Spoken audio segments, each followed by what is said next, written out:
কাছাৰীগাঁৱত কাইলৈৰ পৰা আৰম্ভ হ'ব আণ্ডাৰ-13 summer cup cricket tournament 2024। Dhubri জিলাৰ তামাৰহাট থানাৰ অন্তৰ্গত কাছাৰীগাঁও বজাৰ খেলপথাৰত কাইলৈৰ পৰা আৰম্ভ হ'ব গৈ আছে আণ্ডাৰ-13 ছামাৰ কাপ ক্ৰিকেট টুৰ্ণামেণ্ট 2024। এই খেলখনত কনিষ্ঠ ক্ৰিকেটাৰসকলক প্ৰতিভা প্ৰদৰ্শনৰ সুযোগ দিবলৈ আয়োজন কৰা এই প্ৰতিযোগিতাত ভাৰতৰ বিভিন্ন প্ৰান্তৰ পৰা 4খন বিখ্যাত একাডেমীয়ে খেলখনত অংশগ্ৰহণ কৰিব বুলি আশা কৰা হৈছে। কাছাৰীগাঁও স্পৰ্টছ ক্লাবৰ উদ্যোগত আয়োজিত আণ্ডাৰ-13 ছামাৰ কাপ ক্ৰিকেট টুৰ্ণামেণ্ট 2024ৰ সকলো প্ৰস্তুতি ইতিমধ্যে সম্পূৰ্ণ হৈছে।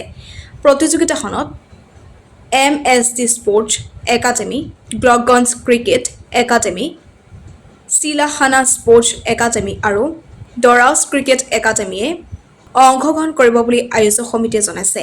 এই প্ৰতিযোগিতাৰ জৰিয়তে উদীয়মান কনিষ্ঠ ক্ৰিকেটাৰসকলে নিজৰ প্ৰতিভা বিকাশৰ এক উৎকৃষ্ট মঞ্চ লাভ কৰিব বুলি আশা প্ৰকাশ কৰিছে আয়োজকসকলে। অঞ্চলৰ ক্ৰীড়াপ্ৰেমী ৰাইজৰ কাছাৰীগাঁও বজাৰ খেলপথাৰত উপস্থিত থাকি খেলুৱৈসকলক উৎসাহিত কৰিবলৈ আহ্বান জনোৱা হৈছে। কাছাৰীগাঁও বজাৰ খেলপথাৰত কালি আৰম্ভ হ'ব এই বহু প্ৰতীক্ষিত আণ্ডাৰ-13 ছামাৰ কাপ ক্ৰিকেট টুৰ্ণামেণ্ট 2024। প্ৰতিযোগিতাখনে অঞ্চলটোৰ ক্ৰীড়া জগতত নতুন আশা বতৰা কঢ়িয়াই আনিব বুলি আশা কৰা হৈছে।